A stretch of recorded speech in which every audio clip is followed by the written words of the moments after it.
Olá! Já parou para pensar que uma mosquinha bem pequena pode guardar a chave para desvendar grandes mistérios da genética? Pois é, por quase um século, os cientistas usaram uma mosca bem famosa para mapear o DNA. Mas hoje, a estrela da nossa história é uma parente dela que está roubando a cena, as Aprionos indianos. Essa espécie aqui, que veio lá da África, se espalhou pelo continente americano numa velocidade, assim, impressionante. Mas o que a colocou de vez nos holofotes da ciência foi uma descoberta recente, feita aqui no Brasil. E aí é que fica a pergunta, né? O que faz a descoberta de uma simples asa curvada numa mosca ser um evento tão importante? Bom, a resposta é bem mais fascinante do que parece à primeira vista. Para a gente entender a dimensão dessa descoberta, primeiro a gente precisa conhecer a ferramenta. Afinal, o que é esse tal de gene Curly? Olha só, na genética, a mutação Curly é uma velha conhecida.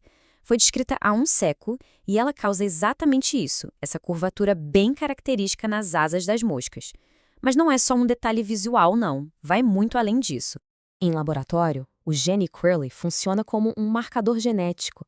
Pensa assim, é como se fosse uma etiqueta fluorescente que a própria natureza coloca num cromossomo específico, o segundo. Isso permite que os cientistas sigam a herança dele de geração em geração e, de quebra, rastreiem outros genes importantes que estão ali, viajando junto com ele. Agora, deem uma olhada na diferença visual. É muito clara. À esquerda, a gente tem a mosca com o fenótipo selvagem, o normal. E à direita, a mutante Curly. Essa curvatura para cima é inconfundível. E era justamente essa assinatura que ninguém esperava encontrar. E aqui está o pulo do gato.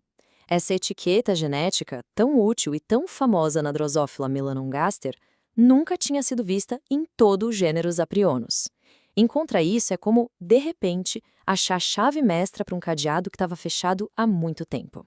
Então, como foi que essa descoberta histórica aconteceu? A história começa de um jeito bem comum, na verdade, num laboratório em Minas Gerais. Tudo começou com uma coleta de campo super padrão. Moscas selvagens capturadas, levadas para o laboratório. A grande surpresa veio 21 dias depois. Na primeira geração de filhotes, algo totalmente inesperado apareceu. O próximo passo, claro, era cruzar esses indivíduos diferentes para ver o que acontecia. E olha que curioso. De toda a ninhada, apenas 5 moscas nasceram com as asas curvadas, 3 fêmeas e 2 machos. Um número bem pequeno, mas que carregava um potencial científico enorme.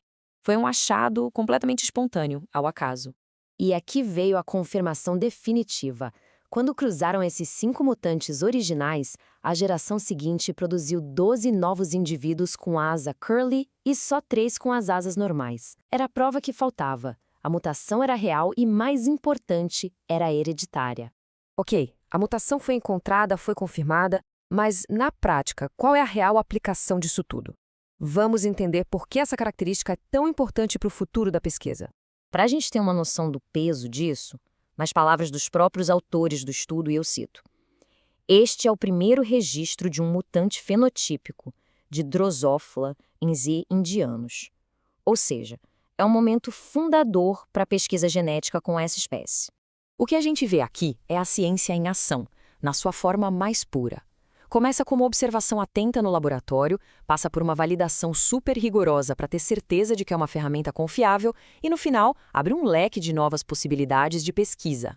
E que possibilidades são essas? Bom, agora os cientistas podem usar essa mosca Curly para estudar como essa espécie invasora desenvolve resistência a pesticidas, como ela se adapta também a novos ambientes e, claro, como manejar melhor essa praga que é uma ameaça para a fruticultura. Isso mostra o poder da ciência básica. Uma pesquisa que pode parecer só curiosidade acadêmica, feita aqui no Brasil, acaba de entregar um instrumento valiosíssimo para resolver problemas bem concretos da nossa agricultura e do meio ambiente. E por trás de grandes descobertas como essa, sempre existem pessoas muito dedicadas. Este é Sávio Costa, um dos pesquisadores que foi fundamental para esse trabalho. E claro, junto com ele tinha toda uma equipe, incluindo Luiz Gustavo Galego, da UFTM, que liderou a publicação desse achado histórico. É o resultado do trabalho e da atenção aos detalhes desses cientistas. Essa descoberta toda deixa a gente com uma pulga atrás da orelha, né? Se uma mutação tão importante pôde ser encontrada assim, por acaso, numa mosca tão comum, o que mais a natureza esconde em seu código genético só esperando o momento certo para ser descoberto? A resposta, com certeza, ainda está por aí.